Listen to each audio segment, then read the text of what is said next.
Ey azizler, haram işke urmas kul. Eğer yakşı bolsa fiili bendenin, napakliyim yamanlıkça bilmez yol. Hakka doğru bolsa yolu bendenin. Ömrün gülü ecel yeliden solar. Dünyada tapkeni yok ateş bolar. Cehennem otudan boynu kutular. Hak niyad eylese teli bendenin. Gölge alıp gitmez dünya malıdan. Yüzü kara cevap gelmez tilinden. Kıyamet günüden alır koludan.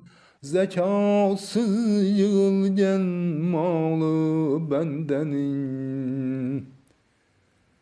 Nefs oyunda köyül dünya köyünde. Yol yıraktır, ağır yük ağırdır boyunda.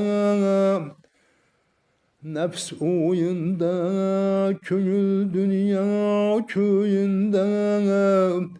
Yol yıraktır, yük ağırdır boyunda. Ayağı talebde, kolu oyunda. Ecel ağzındadır bilgil bendenin.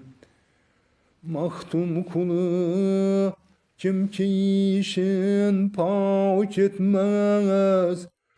Ahiretinin azabından havf etmez. Zayıf teni ot zerbine tab etmez. Ya Rab kanday bolar halı bendenin.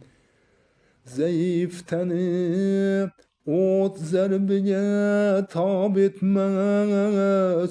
Ya Rab kanday bolar halı bendenin.